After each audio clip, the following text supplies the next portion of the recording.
Estimados, buen día. Porfa, les pido el habitual confirmación de video y audio, si me ayudan con eso, porfa.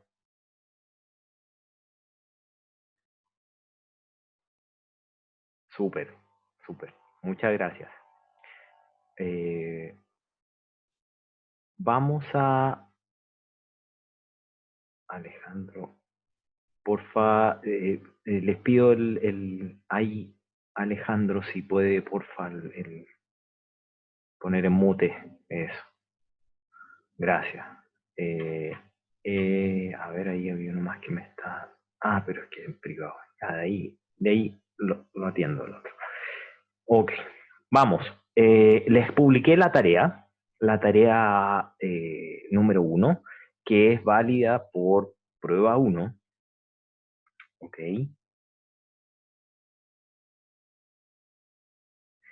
Y esta tarea tiene dos preguntas que pesan un poquito distinto. Ya está publicado y todo.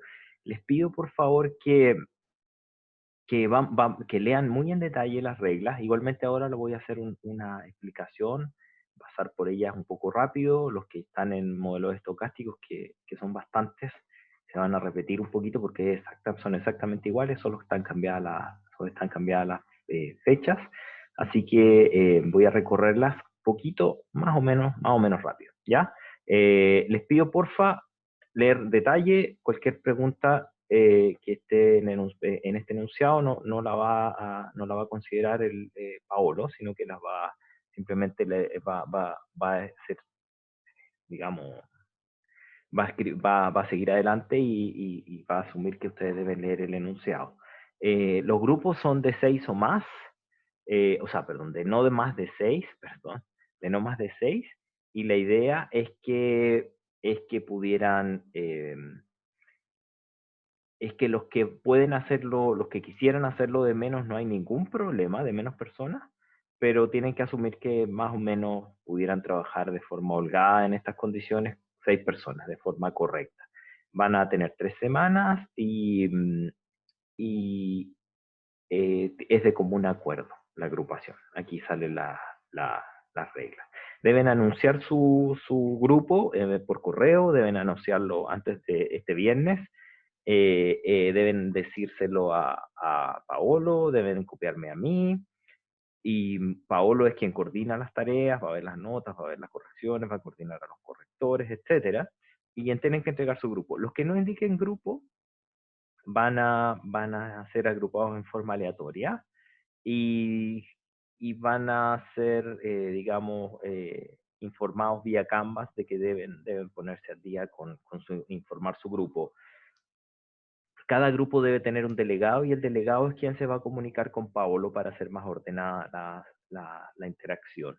Esa interacción pueden ser preguntas de enunciado, recordatorios de fecha, etcétera, pero por favor no indiquen, no hacer preguntas, no pueden hacer preguntas de contenido ni preguntas que induzcan a que se sople la respuesta. Eso simplemente no va a ser respondido y me lo va a informar a mí, Paolo. ¿Ok? No a la copia, justo estaba ahí esbozando el tema. Todo se asume conocido por todos el reglamento de facultad y el reglamento de la universidad. Por demás están publicados en páginas web, así que se va a aplicar cuando sí corresponde, y ojalá que no corresponda. La idea es que no hagan esto. Cualquier conducta inapropiada va a ser denunciada simplemente al consejo, y el consejo lo va a llevar a juicio, como se hace ahora. ¿Ok? Después de eso, el enunciado está disponible. Le puse desde el 21, en realidad lo colgué ayer, pero supongamos que está de hoy, el enunciado. Eh, voy a, mm, ahora justamente estoy explicando. Les pido por favor que, acabo de abrir un foro ayer también para preguntas. Les pido que sea ese foro para hagan preguntas comunitarias y háganlas ahí. La idea es que les sirva a todos, pero les pido algo, porfa, que no soplen en las preguntas, ¿ya? No puedo responder y Pablo no va a poder responder preguntas de qué y cómo deben hacerlo. Para eso está el enunciado. No pueden preguntar, por ejemplo, si está bueno, está malo lo que ustedes están haciendo. Deben, profe, yo estoy haciéndolo así, ¿está bueno? No, eso no se puede preguntar, ¿ya? Esto, de hecho, está en contra de los reglamentos, no insistan con eso y no insistan con ese tipo de conductas, por favor. Eh, les pido, eh, les pido que no soplen en la respuesta, no digan esto, yo quiero hacer esto y no sé si está bueno, está malo, se sigue por aquí o no, que es lo mismo de arriba, pero eso además es soplar y eso no puede ser, ¿ya? Así que tengan ojo con eso. También hay castigo para los que estén soplando de esa manera, y no es porque en realidad les vaya a servir a sus compañeros, sino que es todo lo contrario, pudieran estar guiando en forma errónea a sus compañeros, ¿ya? Eh, ya miro el tema de la fecha, Vicente, que no puede que esté corrido alguna fecha, ya la miro. El foro de preguntas va a estar abierto hasta una semana antes de la entrega, así que tal cual como lo hago en mis pruebas, les pido por favor que no que ordenen su trabajo y ordenen sus preguntas hasta esa fecha. Después de eso, la idea es que ya se concentren en terminar los detalles de la tarea. Es bastante plazo, ¿ya? Eh, Vicente, la respuesta a tu pregunta es que es hasta el lunes a las 23:59, justo al inicio del martes, ¿ok? Esa es la respuesta, ¿ya? Lo mismo con el 4, que también es un lunes. Que grupos que entreguen atrasados, la idea es que si se atrasan es por una urgencia y esa urgencia va a ser castigada simplemente con un punto y esa urgencia uno pudiera llegar a comprender que sea de no más de 5 horas. Si ustedes ya se pasan un día es porque simplemente no estaban a tiempo y si superan esas 5 horas va a haber un máximo de nota 4. Ya finalmente si se pasan de un día ya no hay posibilidad de entrega. La entrega no es por Canvas, sino que la entrega es por email. Así que cualquier problema que uno pudiera achacarle, asignarle a la plataforma está ausente porque es vía email. ¿Ok? Deben, por favor, ahí está lo que me preguntabas. Gracias, ¿cómo se llama? Vicente. Ahí lo voy a arreglar. Voy a hacer un update. Esto es lunes. ¿Ya? Gracias. Luego de que de que termina el plazo de que termina el plazo de en los cuales están el punto 9, digamos, de lo que terminan estos plazos, yo entrego el enunciado, cuando ya todos nos aseguramos de que debieron haber entregado, yo entrego el 13, les entrego la pauta de respuestas del informe, que complementa justamente la rúbrica que es justamente este enunciado, que ahí están se indica qué es lo que hay que hacer y el puntaje que debe tener, que tiene cada una de las partes. Hay otra cuestión que es importante, que no existe la opción si es que ustedes tuvieran problemas al interior del grupo, se pueden separar de grupo, no hay problema con hacerlo, pero esto lo pueden hacer solo hasta el 1 de mayo. Y en las condiciones que están detalladas más abajo en el punto 12, por favor léanlas, ¿ya? Pero se pueden separar, no hay problema, pero deben seguir esas normas. Cuando pasen 20 días, y pongo así 20 días porque eventualmente se demora menos, pero pongo el plazo de 20 días, les pido también ahí comprensión con los ayudantes que están exactamente en las mismas condiciones que ustedes, así que por eso les estoy dando, y ellos me han pedido ayuda con eso, que también son ayudantes de varios ramos, que luego de 20 días van a entregar sus notas. Luego que les entreguen sus notas, que pudiera ser al día 20 o antes del día 20, ustedes tendrán 5 días para posibles reclamos, ¿ya? De esa corrección. Pero si después del quinto día del anuncio en Canvas no han reclamado, se va a asumir que simplemente van a quedar con la nota que obtuvieron inicialmente y no habrá alegatos posteriores. Los reclamos, como en todo, como mismo está indicado en el mismo Canvas, argumentar con lo que hayan escrito, se argumentan como que con cosas extemporáneas que ustedes hayan encontrado después, eso no va a ser considerado. ¿Ya? Solo nos podemos remitir a lo que está en los informes. Lo otro también que es súper importante es que revisen bien cuando entreguen, porque no es no es excusa el decir que se me olvidó agregar tal o cual parte, sino que lo que entregan es lo formal. Hay una formalidad acá de entrega y esa formalidad deben revisarla, por favor. ¿Ok? No hay excusa porque se les haya olvidado pegar alguna hoja o algo así. Sean cuidadosos con eso al momento de la entrega. Son hartos ojos que pueden estar atentos a esa responsabilidad. Son grupos grandes. Ok, después de eso, preguntas de la tarea. Les pido que pudieran usar Word, un Word en una plantilla que les va a compartir Paolo cuando ustedes les entreguen sus grupos. Y esa plantilla les pudiera servir para ordenar su informe. Pero aquí hay un pero grandote. Vamos a usar harto Excel, ¿ya? Entonces, ustedes les sirve harto poder combinar Excel y Word para poder ir pegando en el Word algunos gráficos, algunos cálculos que tengan en el Excel. Pero si es que todo lo que tiene que ver con escritura o descripción, la parte escrita que pudieran hacer en Word, ustedes quisieran hacerla a mano, pudieran hacerla a mano. No veo ningún problema. Si quieren hacer un gráfico a mano, pueden hacerlo a mano, pero hagan una muy buena letra que se entienda y también saquen unas muy buenas imágenes con buena resolución para que se entienda. ¿Ya? Recomiendo fuertemente usar Word, pero si ya se les complica mucho, pueden hacerlo a mano. Lo que no es opcional es el Excel. ¿Ya? Hemos aprendido Excel, todos tienen Excel porque con la cuenta de la universidad todos tienen Excel gratis o generalmente ni siquiera es necesario que sea lo de la universidad, siempre lo tienen, generalmente casi los computadores vienen con Excel. Y la idea es que utilicen el Excel para poder hacer el solver porque las dos preguntas se hacen con solver de Excel en una de sus partes. ¿Ok? Hay una cuestión súper relevante también que es el tema de la extensión máxima y mínima de las páginas. Les pongo siempre un ejemplo que les pongo a mis memoristas.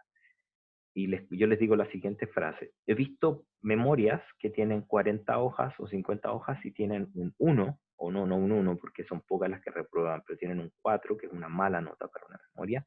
Y he visto memorias de 40 o 50 hojas que tienen un 7. He visto memorias de 300 y más hojas que tienen un 4 y he visto memorias de 300 o más hojas que tienen un 7. Es decir, la extensión máxima y mínima de una memoria no incide en el resultado de la nota de la memoria. Lo que importa es que esté bien explicado el contenido y que su desarrollo sea bueno. Por lo mismo, no se resten en páginas ni tampoco agreguen páginas por agregar. Remítanse a los que se les pregunta, tómense el espacio que necesiten para demostrar que saben y demostrar que saben que están respondiendo, que están entendiendo lo que están escribiendo. Y cualquier cosa extra que pongan en general, que a veces sucede, que ponen materia extra o comentarios extras que no están siendo preguntados, no van a incidir en una mejor nota. Solo se va a mirar aquello que se esté preguntando. ¿Ok? El nivel de profundidad, esto lo voy a leer porque es importante, el nivel de profundidad, precisión matemática y de conceptos con el que respondan las preguntas incidirá en su nota relativa con respecto a otros grupos. Es decir, les pega en contra si comparten información. Por demás está prohibido compartir información con otros grupos. Entonces, tómenlo como una competencia, así aprenden más, me ayudan a mí a que ustedes aprenden más, que es mi objetivo, el objetivo de la universidad en general. Y tómenlo ojalá les pueda entretener y que sea algo que logren hacer de buena forma y que aprendan. Ya eso es mi objetivo. Esto ya se los había dicho, el punto D, se los había dicho, el tema de que lo puedan hacer en manuscrito, pero escriban con claridad, por favor, con imágenes legibles. El Excel, por supuesto, no es imposible de cambiar porque es la herramienta que van a utilizar para resolver.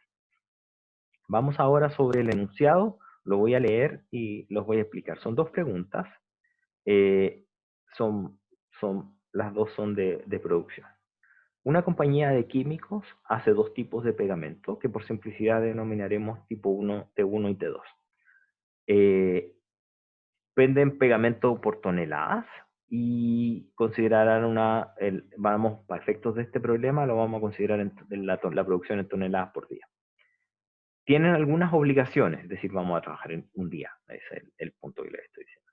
Y tienen obligaciones de venta, tienen que producir un mínimo de del tipo 1 de T1, de T1 min, y un mínimo de T2 con el T2 min, ¿ok? Es un dato.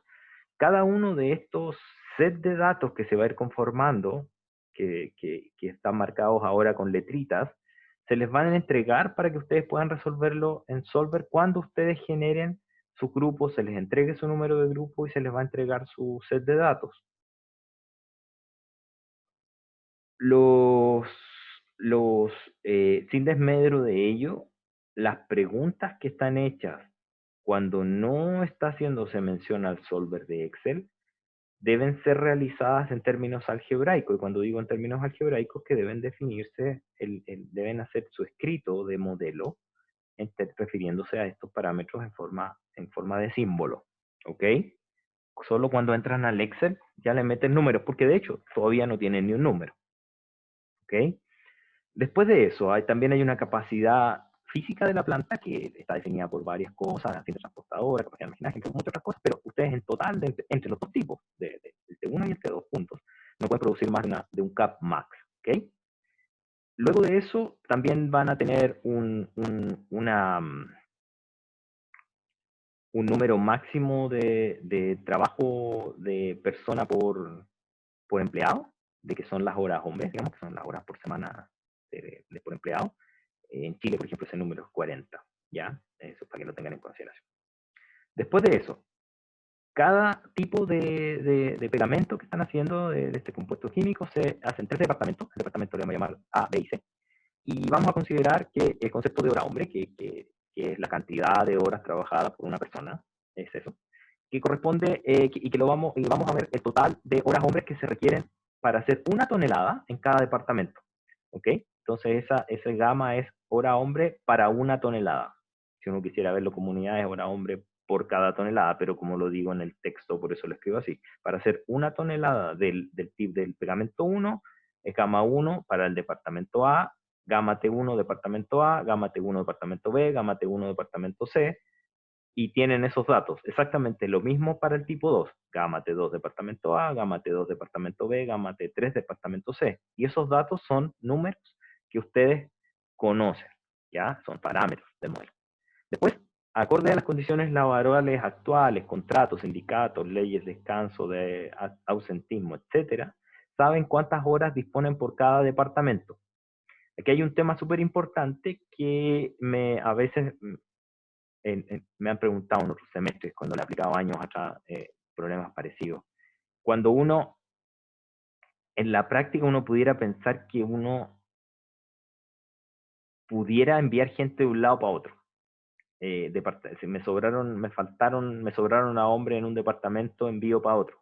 Eso suena bonito, pero en la práctica es súper difícil. A veces se puede, si las personas están súper bien capacitadas, calificadas, pero en general es complejo enviar a que, voy a ponerlo en extremo, a que el guardia reemplace al médico, ¿ya?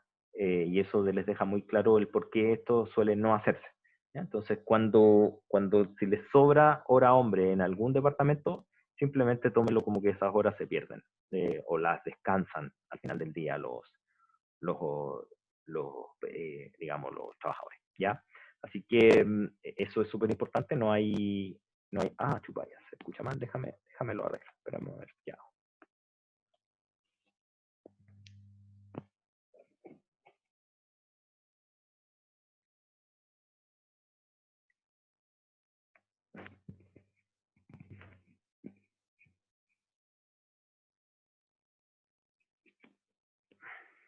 ¿Mejoró un poquito ahora? Aló, 1, 2, 3. 1, 2, 3. ¿Volvió? Vale, gracias. Quisiera dar un poquito. Me pasé acá. No, aquí estoy. Disculpen que me perdí la pantalla acá, se me puso un poquito loco el mouse. Ahí volví, vale. Entonces, después que tenemos la definición de las horas hombre por departamento, vamos a irnos a las platas, y van a asumir que en el mercado ustedes pueden vender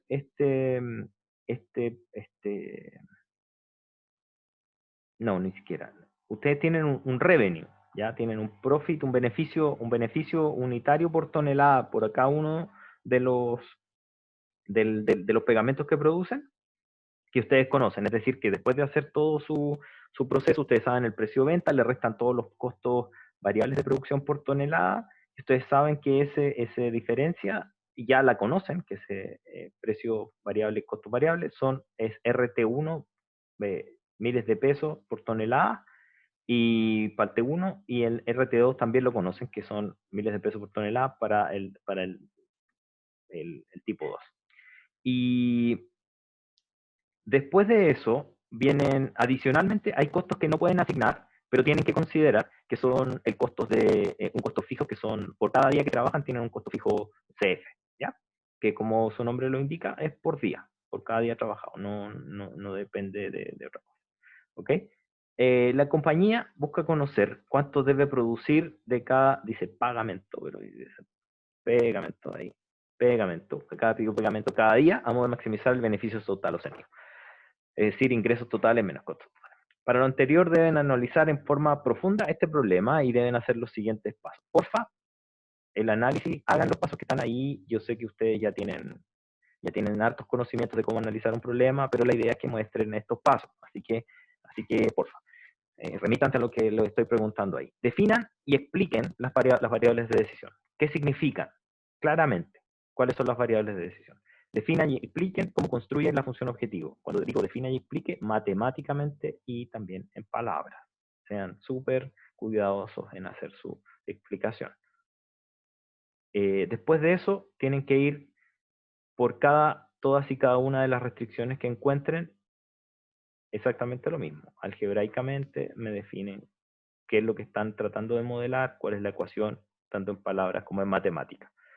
En modo resumido, porfa pongan como en el formato habitual de la función objetivo y la variable de decisión, la función objetivo, pónganlo todo juntito como para que digan, este es el modelo que vamos a resolver. Después de eso, les pido que grafiquen y expliquen las restricciones, pero que lo vean en un gráfico, ¿ya? ¿Para qué me refiero con esto? Que me digan, lo que me importa es que identifiquen los espacios de soluciones factibles. ¿Dónde están las soluciones? ¿Ya? En este caso, como va a ser en 2 dimensiones, ignoren la función objetivo. Ya tienen una pista de cuáles son las variables, no lo digan, pero es obvio. La idea es que muchos ya sepan esto de memoria casi, o sea, casi por reflejo. Les pido también que ahora, nuevamente en 2D, en el espacio de las variables de decisión, dibujen las curvas de nivel. Y después de eso, les pido por favor que calculen, porfa, los vértices de su espacio de soluciones factibles y calculen la función objetivo en cada uno de los vértices y por ende encuentren el óptimo. Hacerlo a mano. Eso significa, le estoy diciendo, encuéntrenlo por fuerza bruta, por extensión, el óptimo de su problema. ¿Ya? Es algo que hicimos en clase, por demás. Y ahora después les digo que también hicimos en clase esto, les pido que vayan al Excel. Y en el Excel definan, utilizando el solver de Excel, definan, utilizando el simplex LP, definan el problema y lo solucionen, ¿ya? Y necesito que en su solución entreguen los reportes tanto de la solución como los reportes de sensibilidad, ¿ya? En estos reportes necesito que ustedes escriban para cada una de sus variables, para cada una de sus restricciones y para cada uno de los parámetros, que me indiquen qué significa en términos económicos los costos reducidos de las variables, pero no en genérico, sino que para cada variable me digan esto significa tal cosa. ¿Qué significan los precios sombras de las restricciones? Que me digan para cada variable por qué es el valor que es, si es que es menor que 0, mayor que 0, igual a 0, y qué significa en términos económicos. Y también que me hagan una interpretación de los rangos de sensibilidad de los costos. Que les entregue el Excel, ojo con eso, que les entregue el Excel. No estoy pidiendo que lo hagan a mano, sino que tomen el del Excel y lo expliquen en palabras, como que si estuvieran explicándoselo a un jefe que no sabe qué es lo que es un análisis de sensibilidad, si simplemente quiera saber cómo se puede mover los costos, el lado derecho, tal cual como lo hicimos en clase. ¿Ok? Explíquenlo en palabras y se pueden apoyar desde el Excel, copiando y pegando, por supuesto, dejándolo en el Excel, pero copiando y pegando sus análisis y sus números al Word. ¿Ok? Debe haber una correlación entre el Word y el Excel, o entre su escrito a mano y el Excel. ¿Ya? La pregunta número 2 es similar, pesa un poquito menos porque tiene algunas preguntas menos, pero es de tono, es muy similar. También es un problema de mezcla, pero este problema es un poquito distinto y vamos a hablar en 2 segundos de dos conceptos que no son, yo no soy químico, pero no tampoco son la maravilla de explicación química, pero quédense con esta explicación somera de qué es lo que es un octanaje y de qué es lo que es la presión de vapor en el contexto de combustibles. Esto es válido para combustibles para petróleo, para parafina, para gasolina, para combustible de cohete. Esto es válido para cualquier tipo de combustible. Entonces, hablemos en general de combustible, ¿ya? Y supongan que existen solo dos características de los combustibles. Hay muchas más características de los combustibles, si no lo saben, pero hablemos del octanaje y de la presión de vapor. El octanaje del combustible es en sí la resistencia a la presión que tiene un, que tiene un, que tiene un determinado combustible cuando uno lo somete a presión. ¿Ok? Mientras más presión aguantan, implica que explotan después de que se les ha sometido a mayor esfuerzo y por ende, cuando explotan, pueden mover un pistón generalmente para motores mecánicos, o pueden propulsar un cohete, o pueden hacer explotar un pit de una mina que está llena de rocas, si es que es el caso. Y eso implica que tienen una mayor capacidad de rendimiento o de explosión en el caso de una mina. ¿Okay? Entonces el octanaje es, mientras más alto el octanaje, ustedes pueden tener una mayor capacidad de explosión porque resiste más a la presión. Y hay otro concepto que es la presión del vapor del combustible.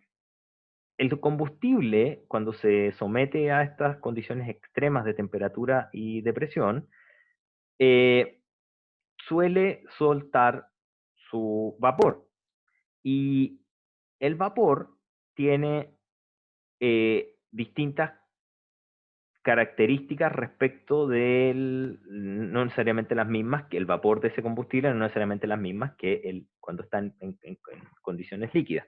Entonces, la presión que ejerce el vapor del combustible tiene que ver con cuánto, cuánto, cuánto puede en kilopascales, de hecho, cuánto puede impulsar de presión un determinado vapor sobre el determinado combustible. Es una unidad de presión, ¿ya? Es la presión que ejerce el vapor del combustible cuando se le somete también a una presión. Estoy hablando de la presión reactiva, de cómo reacciona cuando tú lo estás aprisionando con un pistón, por ejemplo, en un auto, ¿ya? O con cualquier cosa que se mueva, que se propulse o que explote, ¿ya?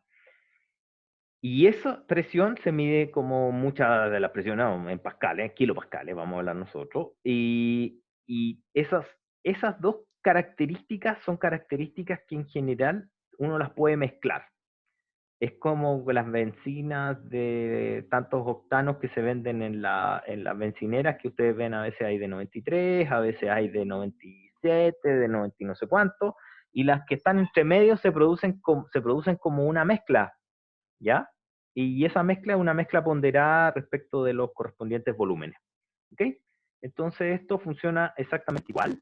En este caso particular, yo tomé este ejemplo de un problema, de un subproblema de la minera que les comentaba que al inicio del semestre, este problema de la minera era relacionado con que este subproblema del problema minero que les presenté, el problema es que distintos niveles de roca requieren distintos niveles de octanaje y por ende había que hacer mezclas arriba de los camiones.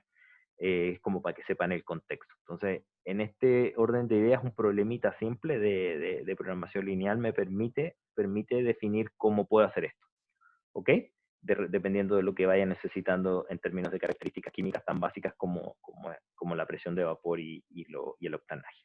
¿Okay? Entonces lo único que dice en esa parte de ahí es que son características que tienen los combustibles, y estas características, cuando uno las quiere mezclar, se puede hacer como una combinación lineal, como un promedio ponderado. Volvamos ahora al problema propiamente tal. Y supongan que tienen dos combustibles y que se generan para hacer otros dos productos comerciales que también son combustibles, para hacerlo simple, ¿no? O sea, van a generar, ustedes tienen, sorry que me refiero a la mina, pero es que de ahí viene el problema. En la mina ustedes tenían dos combustibles, uno de muy bajo octanaje y uno de alto octanaje. Entonces había que mezclar en los camiones, en unos tipos de camiones especiales, había que mezclarlo para poder tener la mezcla apropiada para cada rajo y para cada grilla que había que ir a meter, explosivos, digamos, ¿ya? Y se necesitaban distintos tipos de combustibles como para hacer la detonación. Entonces, vamos a llamarles combustibles de entrada, que son estos que uno muy bajo y uno muy, muy alto, ese llamémosle 1 y 2, y también están los combustibles de salida, que por hacerlo simple, en realidad había mucho más, pero supongamos que son 1 y 2 también, ¿ya? Que hay dos combustibles entre medios que hay que producir. Es por simplicidad, pero si pudieran ser N, ¿ya? Pudieran ser muchos. También los de entrada pudieran ser muchos, ¿ok? Para los combustibles bases que tienen en sus silos, ustedes pudieran tener la información, y la tienen, la información del octanaje, de la presión de vapor, que eso está estandarizado en tablas, digamos, y también saben cuánto tienen, y saben el precio, cuánto les cuesta comprar ustedes uno de esos y tenerlos en sus propios silos. Aquí, cuando ustedes conformen grupos, va a venir una tablita con toda esta información, y esa tablita va a estar en esa zona, con números ahora, ¿ya? Esos números ustedes los van a conocer. Y después de eso, exactamente lo mismo para los combustibles de salida. Ustedes van a saber las especificaciones que cada mina les va a dar a ustedes del respecto del suelo. Hay que hacer un estudio de suelo y todo eso, pero supongo que eso lo hacen los químicos, y los químicos a ustedes le van a decir, necesito tal octanaje. Y ustedes hacen la mezcla. El camión tiene que hacer la mezcla. ¿Ya? Entonces, ahí les puse un ejemplo. Se compromete un octanaje mínimo de 95. Y esto es importante para cuando va a ganar el modelo. A veces uno por alguna razón uno ponía un octanaje más alto. Si ustedes ponen un octanaje más alto no hay problema, pero si dan menos octanaje, sí hay problema. Entonces, porque no detonaba la roca nomás, o sea, a veces quedaban pedazos de tierra, pedazos de bloques de muralla que no se caían. Entonces, y lo digo a los que no hayan venido a la primera clase, este era un subproblema de un problema que entregué al inicio del semestre, y que lo envié por email. Aquellos que tengan no es el mismo problema el que estamos solucionando ahora, que debe ser un problema de logística, pero aquellos que tengan la duda y eso, que no hayan venido a la primera clase o que no tengan eso, me lo hacen saber y se los cuelgo en Canvas, y que creo que ya está en Canvas, que no me equivoco. ¿Ok? Entonces, siempre pudieran pasarse, pero nunca ofrecer menos de la especificación mínima para la roca. ¿Ok? Y esta información la tienen, también la van a tener cuando informen su grupo. ¿Qué información es? El octanaje, la presión de vapor, el requerimiento mínimo en metros cúbicos que se requiere, el volumen, y a cuánto lo venden, de cuánto le van a cobrar a la mina por proveerle ese explosivo, ese combustible. ¿Ok? Por supuesto, lo que andamos buscando es exactamente lo mismo que en la pregunta anterior. ¿Cuánto debo producir de cada tipo de combustible para maximizar la plata? Y vamos a resolver este problema en forma profunda, pero quizás no con tanto detalle ahora en la definición de algunas partes de la pregunta. Fíjense que no son las mismas preguntas, pero las más básicas sí. Aquí no nos vamos a ir por tanto dibujo y eso, que lo ocupamos para el otro problema. Acá hagan el modelo, que es la parte A, B y C, variable de decisión, función, objetivo, restricciones. Hagan el resumen de su modelo, explicando en palabras, con la correspondiente definición matemática, algebraica, formal, y luego de eso ya vamos al tiro al Excel. Y eso implica que en el Excel van a tener su data, planteen el LP y hagan el análisis económico, de una. ¿ya? Hagan el análisis económico de una. Y el análisis económico son los 3 puntos habituales, que es precios sombras, costos reducidos y los rangos de sensibilidad, tanto de costos como del lado derecho. Nuevamente, a veces me preguntan cuando hago este tipo de, mm, de preguntas, vale la redundancia, en algunas tareas, si es que tienen que hacerlo a mano, y la respuesta es no, es Excel, ¿ya? Lo que ando buscando es que expliquen con palabras, ¿ya? Expliquen con palabras, tal como lo hemos comentado acá en la clase, tal como están los ejercicios que han hecho con, con Raúl, tal como está en los apuntes, que analicen qué significa. Este precio es tal cosa y implica que puedo ir al mercado a hacer tal cosa, eh, si es que es cero, si es que es menor que cero, si es que es mayor que cero. La idea es que analicen qué significa. Y no en genérico. No es que pongan ustedes costos reducidos significa, no, no, eso no. Para cada una de las variables, para cada una de las restricciones, para cada uno de los parámetros de costo, para cada uno de los parámetros del lado derecho, analicen separadamente el significado económico. ¿Ok? Eso es la tarea. Eso es la tarea. Porfa, empezaron a correr los plazos ya desde hoy. Les pido, porfa, hagan sus consultas vía Canvas, y me voy a apoyar muchísimo en Paolo, que va a ser quien va a estar coordinando esta tarea. Paolo coordina la tarea, envía los datos, define los plazos, todos quienes corrigen son los correctores del curso, que son Juan Ignacio, Clavería, y bueno, está Paulo, no me acuerdo si también está de corrector, el mismo Raúl está ayudando, y Manuel Naranjo, debieran ser los que están en el staff, que son mis memoristas, entonces ya se me confunden en qué andan cuestionando, andan metidos, pero son Naranjo, Arteaga y Clavería corrigen, y Paulo anda en temas de la coordinación, creo que así están distribuidos. ¿Ya? Así que, pero Paolo es el punto de contacto. Cuando se escalen, no tengan problemas ya más grandes, no, Paolo seguramente me va a contactar, pero la idea es que no haya problemas más grandes, sino que esta cuestión, eh, no me importa que lo encuentren como un poco ñoño, nerd, pero mi idea es que se entretengan haciendo esta tarea, que aprendan y que muestren lo que hemos aprendido. Fíjense que esto es lo que hemos pasado, la materia que hemos pasado en estos días de cuarentena, es lo que hemos visto. No, ni siquiera me cambié de tema de redes, es solo el simple tradicional, entendimiento de lineal, y básicamente puro repaso. ¿Ya? Eso es la tarea. Me gasté un poquito menos de una hora, pero como voy a cambiar de tema, les pido lo siguiente: hagamos el break ahora y volvamos en 10 minutos más. Si es que tienen cualquier consulta, háganmela nomás, no hay problema, vayan juntando sus dudas, y yo cuando vuelva hago el repaso de preguntas y respondo. Sí, díganme preguntas nomás, háganme preguntas, respondo ahora, y volvamos en un ratito más. Díganme. Al final, ¿qué va a pasar con el control 1? La respuesta para Josefa, súper buena pregunta. Los controles, al igual que las pruebas, los voy a hacer en forma consecutiva y en formato de tareas, siempre que estemos en modalidad no presencial. Es decir, voy a hacer solo tareas, pero no voy a hacer actividades sincrónicas de evaluación vía Canvas. ¿Ya? Entonces, va a haber una segunda tarea, y esa va a ser una segunda tarea, va a valer por control 1, y va a ser enviada justo cuando me tengan que entregar. El día en que me entreguen la tarea 1, yo les envío el control 1. Va a durar menos, va a durar menos tiempo, va a depender, puede durar una semana, 2 semanas, todavía no lo diseño, pero así va a ser. Si es que llegamos a volver, ahí vamos a hacer una recalendarización, pero dudo que vayamos a volver. Pero si volviéramos, sería presencial y en una recalendarización, pero si no, van a ser tareas, ¿ya?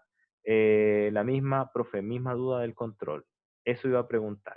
Súper, qué bueno, porque es más o menos lo mismo que ya les informé. De hecho, va a ser lo mismo en modelo estocástico, solo para mi, ojo, solo para mi primera parte en modelo estocástico. Pero si tienen duda de modelo estocástico, no mezclo los cursos.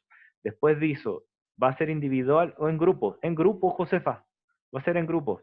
De hecho, creo que sería bueno que hasta conserven los mismos grupos. No están obligados, pero por un tema administrativo sería bueno que fuera el mismo grupo.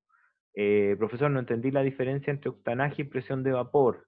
Hernán, el octanaje es la presión que resiste el, el líquido cuando tú lo pones arriba, por ejemplo, le pones arriba un pistón, si fuera un auto, ¿ya? Y la presión del vapor es cuando uno tiene una mezcla que es líquido con un poquito de vapor arriba, el vapor suele no ser no es el pistón el que empuja el líquido, sino que es el vapor el que empuja el líquido. Entonces, dependiendo del material, hay materiales hay vapores que presionan más que otros. Entonces, a eso me refiero con la presión del vapor, ¿ya? El vapor no presiona igual si es que es de agua o que si es de otra cosa. Entonces, la presión del vapor es la presión que ejerce el vapor cuando éste a su vez, por reacción en cadena, hace un, digamos, de acción y reacción, te ejerce una presión sobre el líquido, en formato líquido, ¿ya? Entonces, es la capacidad de que tiene y es básicamente, si quisieras mirarlo con otra característica, está muy relacionado con qué tanto se puede comprimir ese gas, ¿ya? Así que tómalo por ahí si es que te cuesta agarrar o me cuesta a mí explicar el concepto de presión de vapor. Es como qué tanto puedes comprimir el gas antes que pegue sorry la palabra, pero que pegue el guatacazo, ¿ya? Es eso. ¿Vale? No veo un poquito más preguntas, pero si hubieran igual al inicio del otro bloque, hacemos más preguntas. Voy a cortar el audio y volvemos en 10 minutitos más con algún un tiempo de holgura. Vale.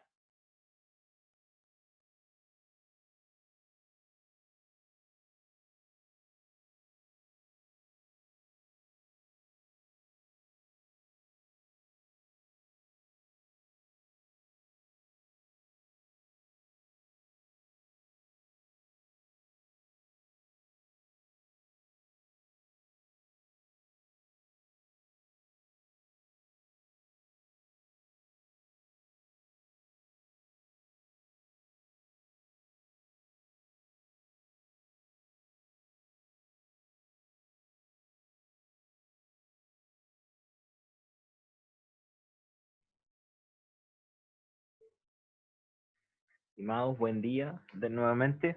Porfa, les pido lo habitual, unos cuantos que me confirmen si están recibiendo audio y video correctamente, por favor.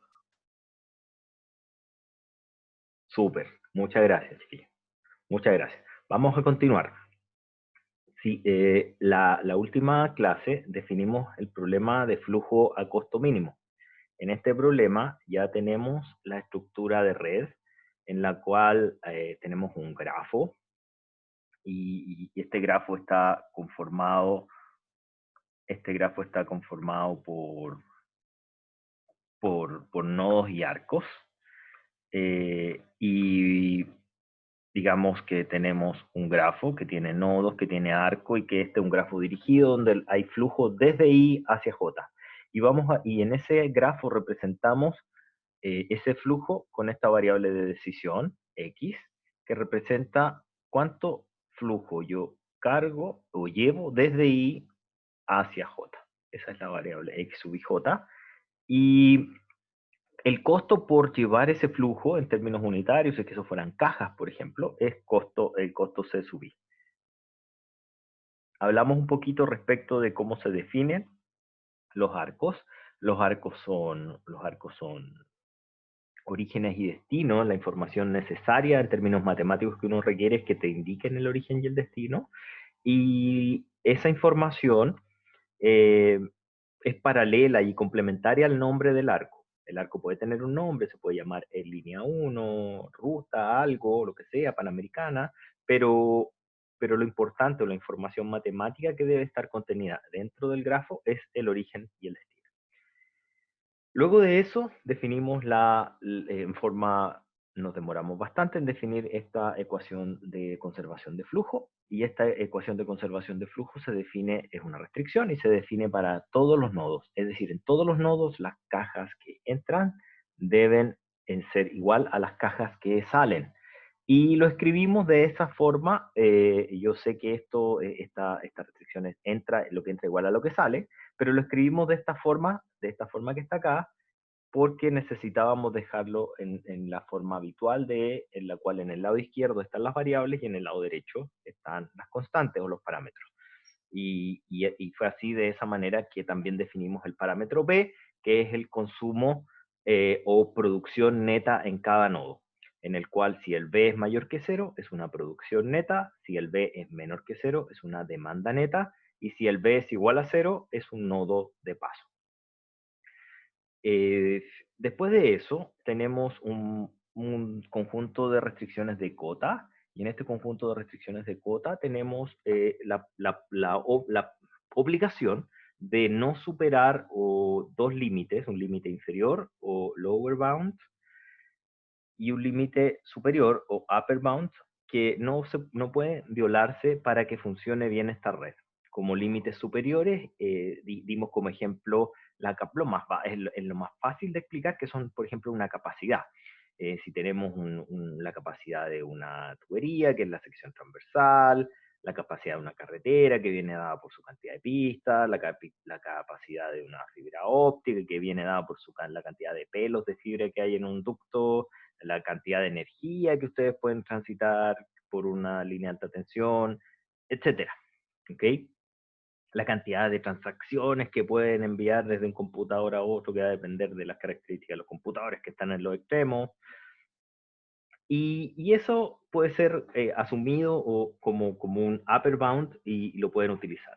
El lower bound es difícil encontrar descripciones físicas, pero habitualmente son números de flujo mínimo que a uno se definen por contrato. Generalmente responde a características económicas que te digan, bueno, no te voy a poder hacer el transporte entre la ciudad A y la B a menos que tú me asegures un flujo mínimo de lower y J, lower bound y J. ¿Ok? En términos físicos, quizás el único ejemplo, no quizás, el único ejemplo que a través de todos estos años, y disculpen, el único que he encontrado, es que en las redes de agua hay una obligación técnica respecto del flujo mínimo que debe haber de agua en las tuberías, de modo que la presión sea suficiente como para que salga agua en las correspondientes casas. Entonces, ahí hay un ejemplo de flujo mínimo físico, digamos, pero sería el único. Los demás generalmente corresponden a características, a condiciones económicas. ¿Okay? Y lo otro es que la variable pudiera ser litros, pudiera ser, digamos, gas o agua, etcétera, o minutos o gigas, que son continuos, pero también pueden ser cajas o pallets. Y esto ya lo habíamos conversado. Este modelo tiene la propiedad de la integralidad. En efecto, las matrices de restricción que están subyacentes en estas tres restricciones, la de flujo,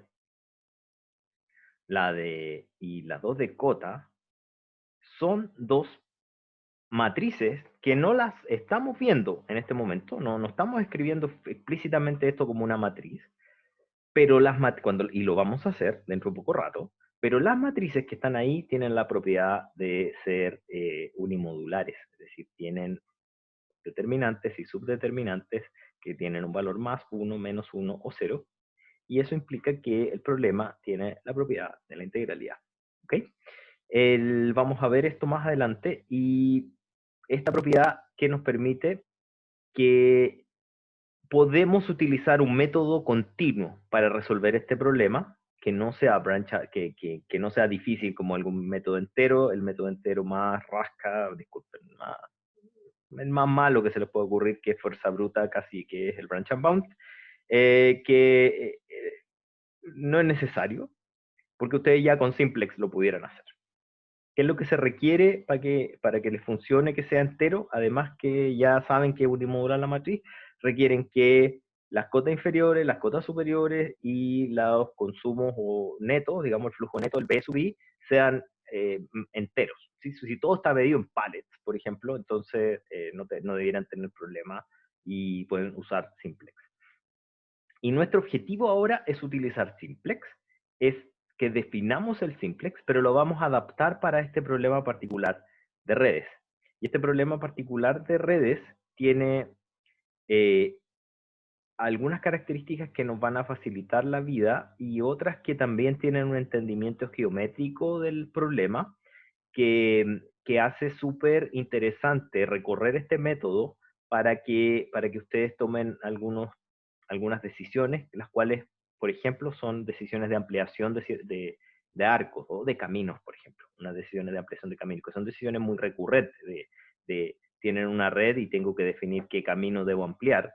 Entonces, esto justamente responde a una lógica económica de análisis de la solución óptima y eso nos permite, un simplex tradicional ya lo permite, pero en esta versión que se llama el simplex en redes nos va a permitir en términos directos hacer esa interpretación, sin ningún digamos, transformación algebraica, que sería requerida en el caso de aplicar el simplex tradicional a esta forma de problema. Vamos a hacer el siguiente, hice este monito porque en esta parte, incluso en la cátedra, cuando estamos perdón, la cátedra, una cátedra, pero incluso cuando estamos en presencial me cuesta explicar, y es lo siguiente, lo voy a explicar en genérico. Tenemos que desarrollar el simplex, ese es nuestro objetivo final. Queremos desarrollar el simplex y analizar toda la economía que hay detrás durante ese desarrollo, para este problema de flujo costo mínimo.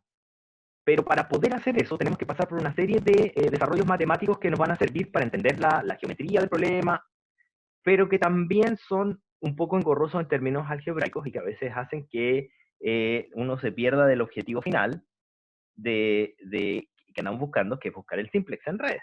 Entonces, se lo explico ahora qué es lo que vamos a hacer. Para desarrollar el simplex en redes, vamos a plantear el dual del problema de flujo a costo mínimo. Cuando pongo FCM me refiero a flujo a costo mínimo. ¿Ok? Y para desarrollar desarrollando el dual, vamos a desarrollar las condiciones del teorema de holgura complementaria en el óptimo. Tenemos el dual, tenemos el primal, podemos hacer el teorema de holgura complementaria. Y con estas condiciones de teorema, con estas, digamos, con todas estas, todo el teorema de holgura complementaria, vamos a poder derivar cómo puedo decir que una variable entra a la base, ¿ya? Eso, y vamos a ver cómo eso se relaciona con una red, como en forma de grafo, ¿ok? Teniendo eso en el cuerpo, podemos hacer, al igual que en el otro, la derivada de la condición de salida de la base, que en este caso tiene se puede entender como la lógica de ciclos, porque se genera un ciclo dentro del grafo que uno está analizando, cuando uno hace ingresar una variable no básica a la base y se genera un ciclo, y ahí vamos a entender a qué me refiero con lógica de ciclos. Y luego de eso, vamos recién a haber definido el simplex, pero necesitamos hacer muchas cosas antes de llegar a eso, ¿ya? Entonces, mi pregunta es, lo primero que tenemos que hacer es el dual. Y aquí les comento, y se lo escribí ahí. Bueno, pueden siempre buscar en Google, mirar el PDF un poco más adelante, pero pensemos en el problema del flujo de costo mínimo tal como está definido más arriba. Las preguntas son, ¿sabrían desarrollar el dual? ¿Cómo intentarían hacer el dual? ¿Qué forma debiera tener el dual? ¿Quién es el agente dual? Veamos el problema. Veamos, este es el problema de flujo de costo mínimo.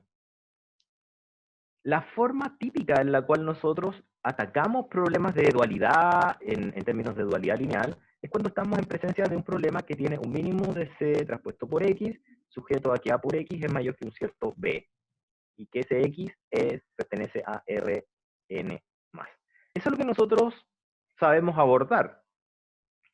Pero esta forma que está acá está como un poquito difícil de abordar porque no está hecha en forma matricial. Yo no sé la matriz A de estas restricciones, que son las restricciones de flujo.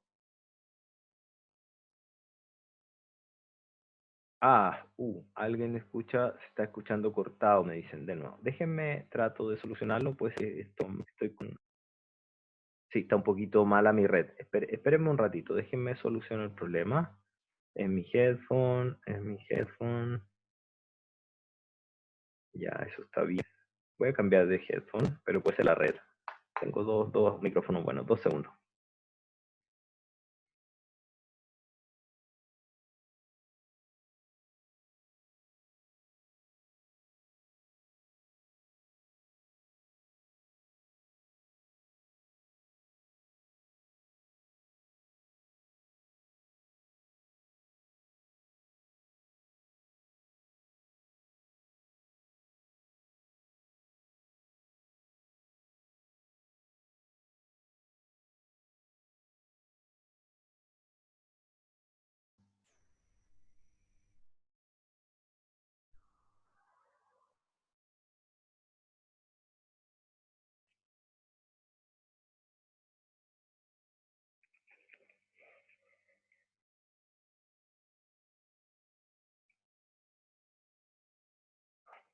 A ver si alguien me comenta cómo va el audio ahí, por favor. Yo me voy a devolver un poquito más para explicar todo lo que había, pero cuéntenme si ahora se escucha. Sí. Ah, medio mal. Se escucha entrecortado. A ver, voy a tener que recambiar el micrófono.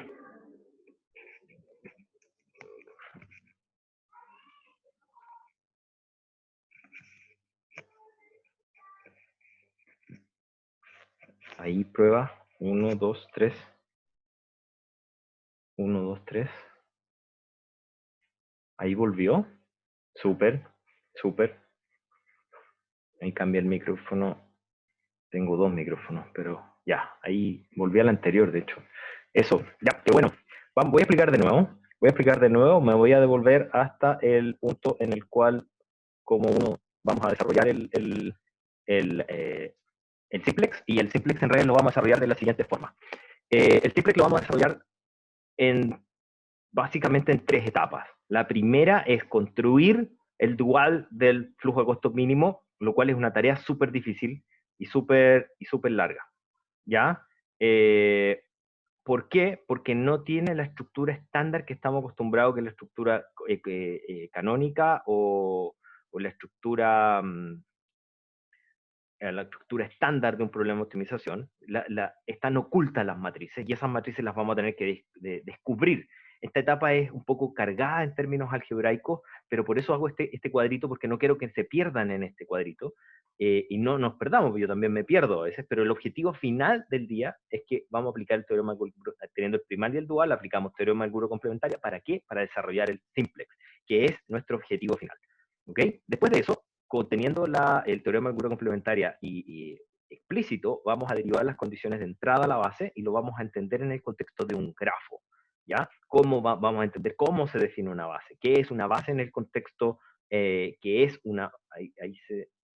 Es mi computadora. Acabo de descubrir que es mi computador, no es mi micrófono ni nada. Es mi computador que está haciendo algunas tareas de limpieza del Windows. Disculpen, es el computador que está medio malo. ¿Ya? Ahí estoy matando, en la otra ventana estoy matando algunas cosas para que no se caiga tanto, ¿ya? Disculpen. Ok, después de eso vamos a ver cómo se definen las condiciones entre la base, cómo se define la base, qué se entiende como una base en la red, que vamos a ver que es un árbol, y esos árboles se llaman los árboles cobertores. Vamos a dar ejemplos de qué es un árbol cobertor. Y luego que tenemos el criterio de entrada, con la misma metodología, con la misma línea de acción que se hace en un simplex tradicional, vamos a ir con la condición de salida. Pero la condición de salida también tiene su explicación en términos de redes, y esa explicación en términos de redes es la explicación de la lógica de ciclos. ¿Ok? Después de eso, en este punto, que de hecho ahora, esto ya lo había leído, pero voy a hacer esta lectura acá. Quiero que vean nuevamente este modelo, que es el modelo de flujo de costo mínimo, con todas las rayas rojas que tiene arriba y todo, pero nos demos cuenta que no es trivial, definitivamente no es trivial, poder escribirlo en su forma canónica o en su forma estándar, que la estoy marcando ahí con una estrellita, porque no sé cuáles son las matrices que están asociadas con las restricciones de conservación de flujo, y no sé tampoco cuáles son las matrices que están relacionadas con estas restricciones de mayor o menor que una cota, mayor que una cota lower y upper bound. Estas parecen que son de cotas, estas parecen que son simples, tienen la pinta de que son puros uno, o algo raro son, pero tiene pinta de que son simples, porque no hay no hay mucho factores A sub i j que te conformen una matriz, sino que tiene pinta de que es muy fácil. Los que lo vean directo, quizás láncense ahí, me parece que es tal cosa, pero la que es difícil es la de conservación de flujo. Y esta matriz no es cualquier cuestión, es difícil de armar, y es lo que vamos a hacer ahora. Nos vamos a enfocar en armar esas matrices para dejar este problema completo de flujo a costo mínimo, que este problema completo que está acá, lo vamos a dejar en su forma canónica, y luego que está en forma canónica, vamos a plantear el dual en forma canónica. Y cuando tenemos primal y dual en forma canónica, estamos en condiciones de poder plantear el teorema de algura complementaria. ¿Ya? Es lo que vamos a hacer ahora y prosigamos. No es fácil. Acá lo único que pongo en este cuadrito que está acá, que me lo salto entre comillas, que lo vieron algunos los que quizás no le haya llegado entrecortado, lo único que hice ahí fue hacer exactamente el análisis que acabo de hacer allá arriba mostrando el modelo. ¿Ok? Volvamos al modelo que está acá. A mí me gustaría poder llevar este modelo a una forma como la que escribí arriba, a una forma de C traspuesto del mínimo, de C traspuesto por X, sujeto a algunas matrices, por ejemplo, que AX sea igual a B, donde A es la ecuación de flujo. Después con que tengo A por A sub U por X mayor o igual que mu sub i j, que un vector mu sub i j, por ejemplo, que sería la segunda. Y necesito también una tercera restricción, que es para representar la ecuación del lower bound. De hecho, tan importante es que voy a agrandar un poquito acá y lo voy a escribir bien. Denme un pedacito y lo voy a agrandar para escribir bien lo que andamos buscando, porque ahí se entiende. Imagínense lo siguiente. Imagínense que lo que en estricto rigor andamos detrás es que poder escribir el problema como un mínimo de un vector de costos por un vector de flujos, optimizado por el vector de flujos, donde voy a tener una matriz A que multiplica los flujos, donde esa matriz representa a la sumatoria de los delta más menos los delta menos, que son la conservación de flujo, y un vector B, que son todas las producciones netas. Ahora ya no es para todo I perteneciente a N, porque esto ya está en formato matricial. Voy a tener una matriz U que multiplica los flujos, que solo por conveniencia, para escribirlo en forma canónica, voy a escribirlo como está acá, voy a dar vuelta la nomenclatura, entonces me va a quedar como un mínimo de un mayor igual, de un vector U, que son todos, ahora todo para todos los arcos, que antes esta se que define para todos los arcos, ahora va a quedar como un vector, y exactamente lo mismo, pero ahora para el lower bound, que va a quedar una ecuación así. Por supuesto, esto va a pertenecer, el X va a ser un vector que pertenece a los reales positivos, donde hay tantos como arcos hay. ¿Ya? No se me conforman con ese arco y con esa matriz, porfa. Quizás pongámosle otra letra. No fue afortunada mi elección de matriz. A sub pi, póngale ese. Ese A es arco y ese A de acá es matriz. Estos de acá son matrices. ¿Ya? Entonces, eso es lo que andamos buscando, pero tenemos esa sumatoria y tenemos estas dos inecuaciones. Pero eso se puede escribir como matriz, no es imposible, en efecto lo vamos a hacer ahora. ¿Cómo lo vamos a hacer? Mira que pavo, tenía escrito exactamente eso, lo tenía escrito acá. Bueno, ya, pero ya está, no importa, mejor porque les queda claro de la explicación ahí al lado. Esto lo único que voy a hacerle un pequeño cambio que le llamen A sub pi para que no se confundan con el otro A que no tiene nada que ver, pero para que este A llámenle A sub pi y ese A va a ser la matriz de restricciones de la ecuación de flujos y después de eso vamos a tener las dos restricciones de cota. Pongamos un ejemplo.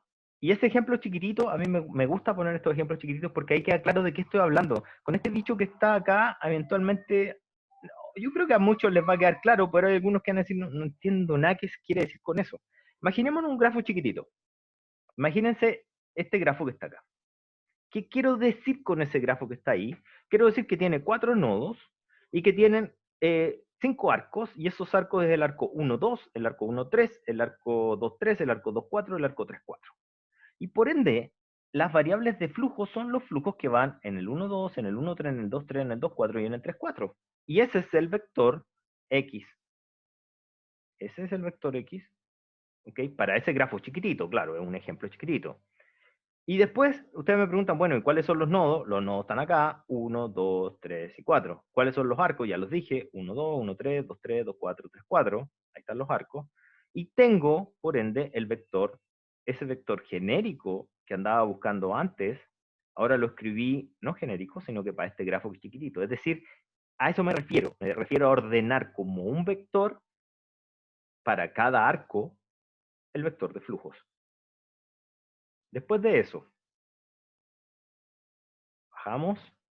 Cada uno de los otros componentes de esta forma que estoy escribiendo acá también tiene su orden. Y vamos analizando acá. Si es que estos son los costos de los arcos, por supuesto que los costos de los arcos van a tener su representación paralela con la cantidad de flujos. Van a haber tantos costos por arco como flujos por arco hay. Cada uno, uno a uno, van a ser los costos, al multiplicarlos, van a ser los costos totales de flujo por la red.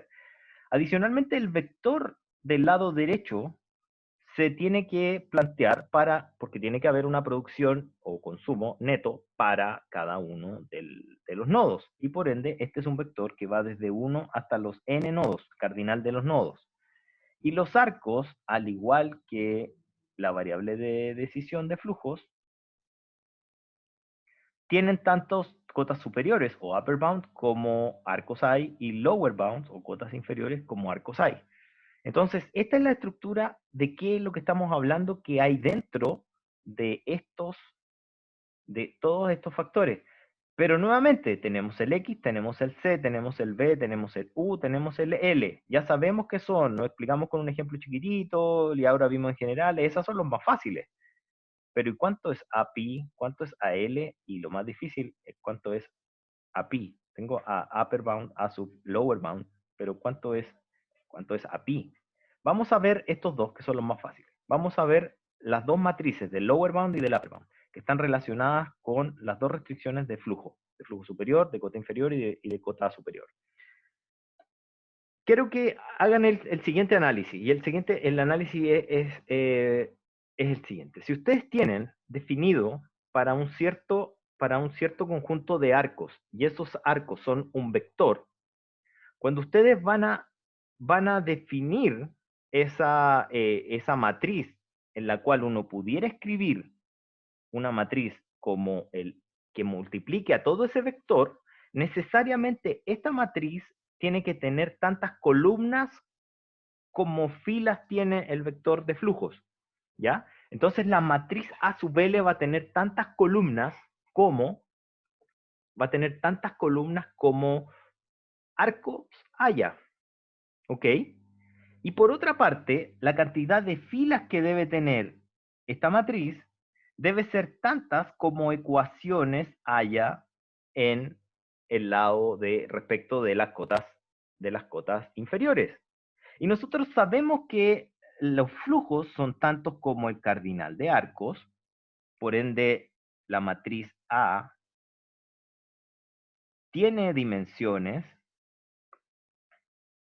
la dimensión de A sub L es igual a,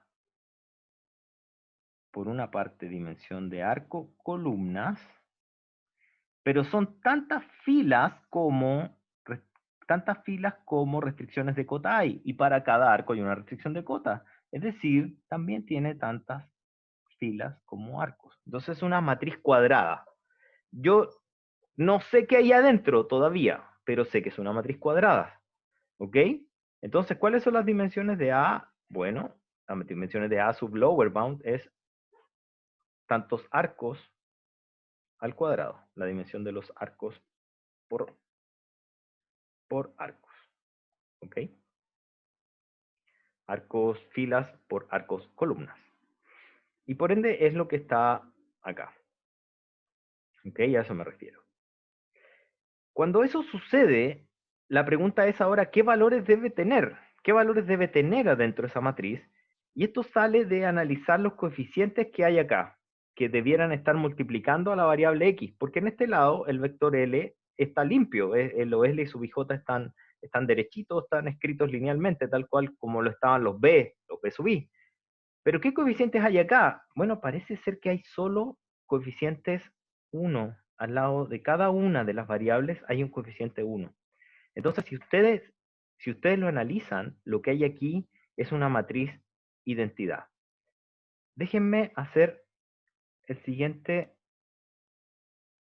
explicación como para aquellos que pudiera no haberles quedado claro. Y déjenme ingresar una hojita acá. Page manipulación de hojas, insertar una hoja, está marcando no sé cuál, la que me sirva. Ya.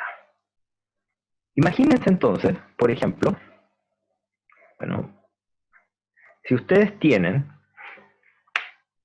no saben qué es lo que hay dentro de la matriz A sub L, pero saben que hay desde el arco, que tiene que estar multiplicada desde el arco 1 hasta el arco cardinal de A, ¿ya? Y que va a ser mayor o igual que el lower del arco 1, lower bound del arco 1, hasta el lower bound del arco A. Sabemos que hay tantas columnas como arcos. Sabemos que hay tantas filas como arcos. Ya lo habíamos discutido, pero y adicionalmente sabemos que cada x sub ij tiene que ser mayor o igual que el lower sub ij. No sé si lo escribí bien, si está bien. Entonces, fíjense en lo siguiente, cuando yo escribo esto, para poder construir una matriz, lo que tengo que ir escribiendo acá es que haya un 1 en cada uno de los IJ que va a por su correspondiente fila, debe haber un 1, y todos los demás son 0. Y por ende esta matriz que está acá es una identidad de dimensión arcos. ¿Ok? Para poder construir este numerito que está acá, la única variable que toma lugar es el IJ, el arco IJ, y en cada una de las columnas solo aplica esa variable y no una otra, y por ende es una identidad. En forma análoga, o sea, si uno viera, ya vimos ese monito, pero también uno pudiera hacer ese monito chiquito, pero lo que quiero decirles es que en forma análoga, no sé si lo hice más abajo, ahí está el IA, en forma análoga, aquí está, en forma análoga uno lo puede hacer con el upper bound.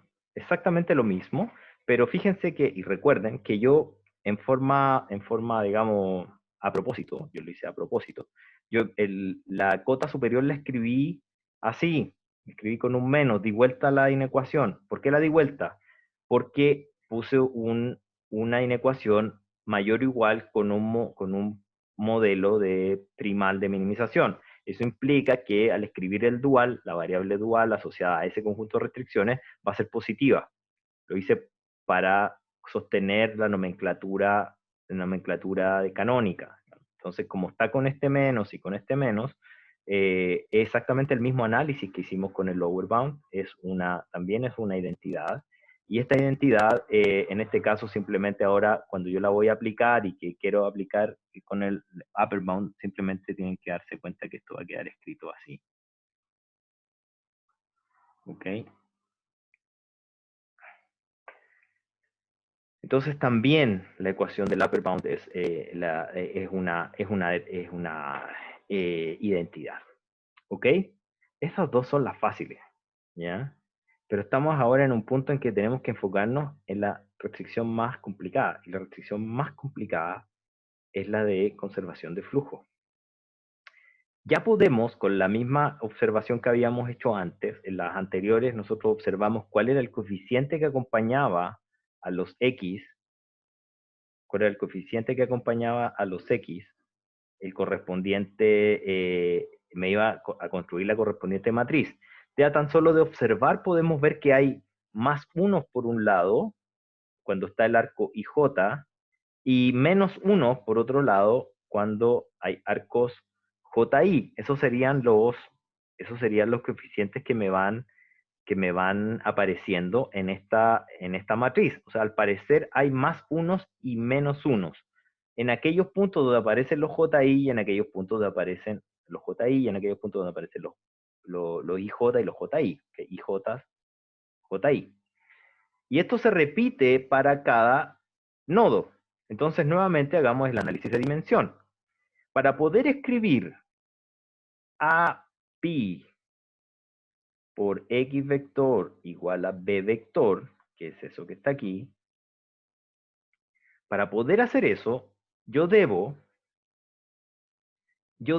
tener en esta matriz a pi, debo tener tantas columnas como elementos tiene el flujo. Y sabemos que los elementos que tiene el flujo son tantos como arcos. Hay tantos flujos como tantos arcos hay. Y por ende, esa matriz tiene tantas columnas como arcos tiene. Y por otro lado, la cantidad de ecuaciones que estamos representando son tantas como nodos. Y por ende tiene filas nodos, columnas arcos. Ya sé la dimensión, listo, es lo primero. Sé la dimensión y ya tengo una idea de si es un más uno, un menos uno, o quizás también un cero, pero eso lo vamos a ver ahora más adelante. Pero al menos sé que tiene más unos y menos unos en cada uno, en sus componentes que están adentro. Que va a depender de en qué fila estoy y en qué columna estoy. Y ahora entendamos lo siguiente. Una fila es un nodo. Una fila es un nodo. Cada fila de esa matriz representa el flujo, la conservación de flujo en cada nodo. Entonces, a las filas por ende son directamente el índice I, ¿ya? Y el índice E pertenece a los nodos.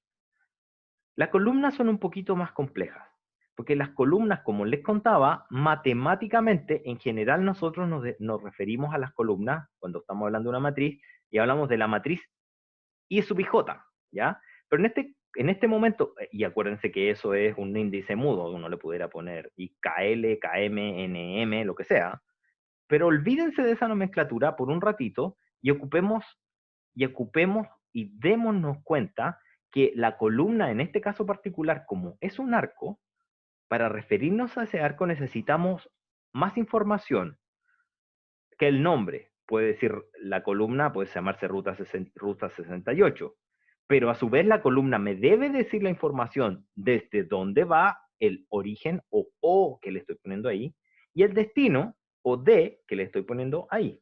¿Ok? Entonces van a tener una matriz que tiene la fila, que es I, y luego la columna va a estar identificada no solo por un nombre, sino que además por de dónde hasta dónde va. Entonces, de esa manera, nuestra matriz va a estar definida de esa manera. Va a tener una fila, que es el nodo, y una columna, que es el arco. ¿Ok? Y cuando yo lo defino de esa manera, yo me puedo devolver a la ecuación que está un poquito más arriba. Y esa ecuación que está un poquito más arriba, esta que está acá, me dice que si es que el origen, si es que estoy en la fila iésima, ¿ya? Y si es que yo me muevo, y si es que el arco en el que yo me estoy moviendo, el origen es I, entonces el coeficiente que acompaña es un más 1. Eso que está acá. Si yo estoy en el nodo I y el arco por el que estamos analizando el flujo está en el destino, entonces el coeficiente que acompaña es un menos 1. Y si no se cumple ninguna de las dos cosas, ninguno de los arcos está presente, así que debiera haber un 0. Esa es la explicación algebraica, pero no me voy a quedar ahí, sino que lo voy a explicar con una figurita pequeña. Y quiero hacerlo aquí ahora, que es insertar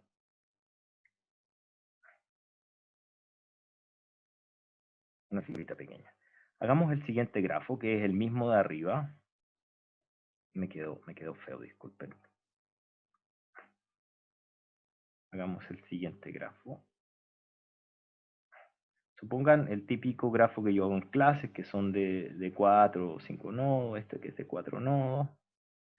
Supónganse ese grafo. Y a los arcos llamémosle simplemente el arco 1, 2, el arco 1, 3, el arco 2, 4, el arco 2, 3, y exactamente el mismo ejemplo chiquitito que estaba arriba. No me acuerdo si la rayita del medio estaba de 2, 3 o de 3, 2, pero dejemos este que está aquí para no andar cambiando. Sí, da lo mismo. Este hagamos un ejemplo. Entonces, fíjense en lo que estamos diciendo.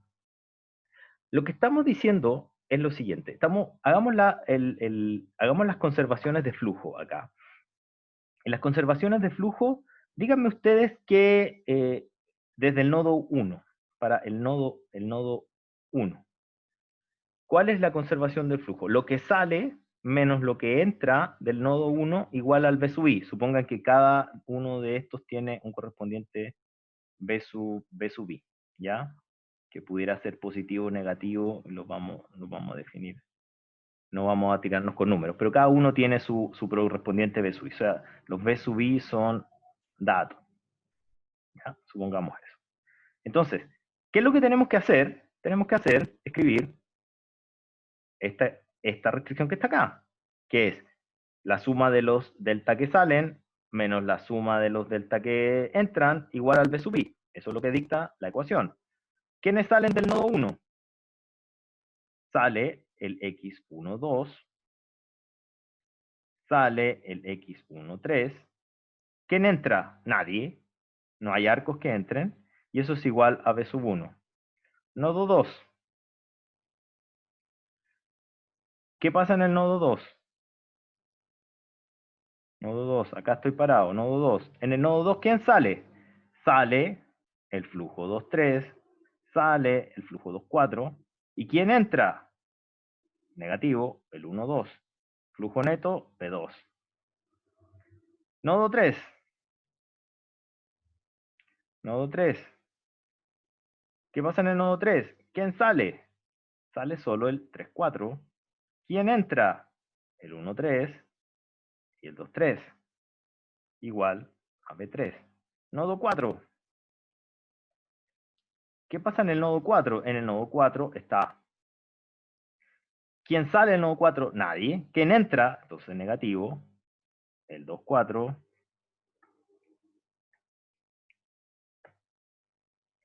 Entra el 3, 4.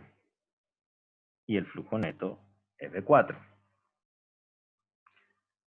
Y por ende, al parecer, por ende yo debiera construir una matriz tal que al multiplicarse por x1, 2,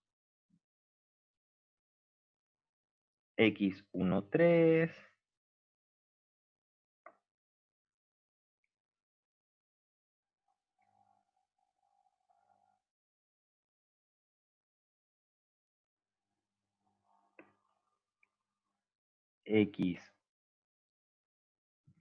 x2, 3, x2, 4, llega un poquito más abajo, x3, 4.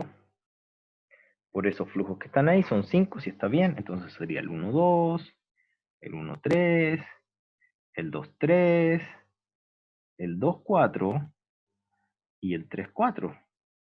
Entonces lo que me dice esa ecuación ahí, y yo quiero igualarlo al V1, V2, V3 y V4, ¿qué es eso que está aquí? Eso que está aquí es esto que está acá. ¿Ok?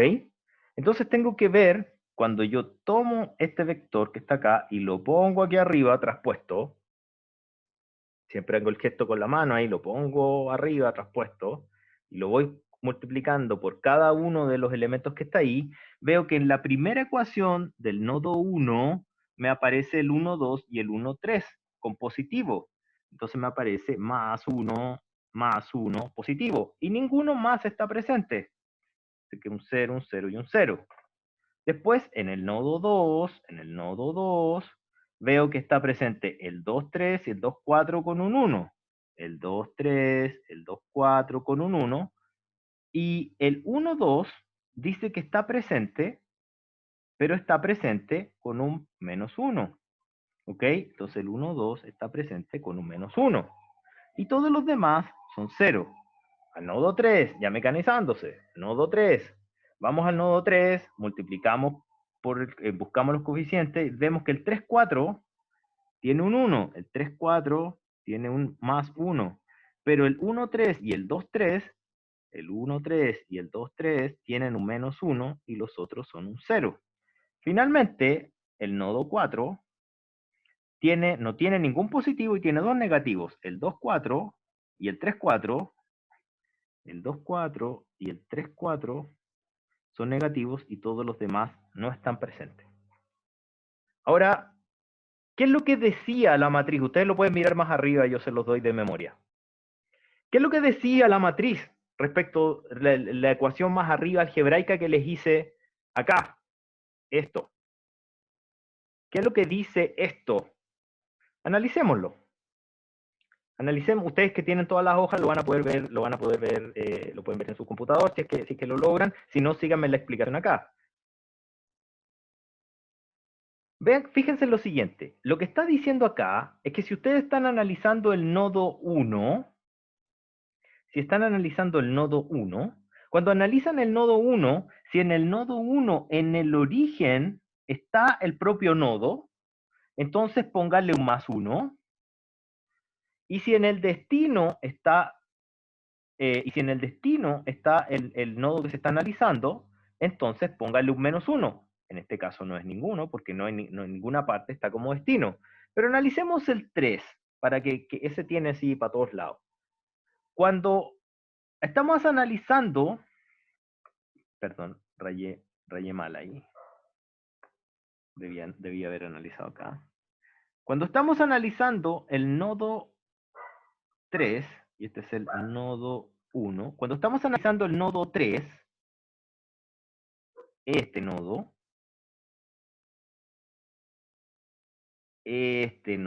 cuando estamos analizando ese nodo, el nodo 3, necesariamente nos tenemos que ir a la tercera fila de nuestra matriz. Y lo que dice es que cuando en el nodo 3, ustedes, el nodo está en el origen del arco, si estamos analizando el 3, cuando está en el origen del arco hay un más 1, ticket, y cuando está en el destino, 3, entonces hay un menos 1, ticket. Y por ende, esta matriz A sub pi responde exactamente a la lógica del más 1 si es que el nodo es igual al origen, al menos 1 si es que el nodo es igual al destino, y a un 0 sin ninguna de las anteriores. Que es exactamente lo que habíamos escrito aquí arriba.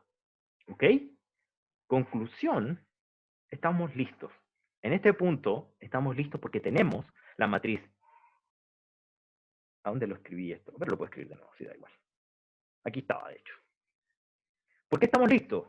Porque tenemos la matriz A sub pi, porque tenemos la matriz A sub upper, y porque tenemos la matriz A sub lower, que son unas identidades cuadradas de dimensión con tanta cantidad de arcos como tanta cantidad de arcos. Y por ende, ahora sí que este problema que está acá, ya sí le podemos plantear el dual.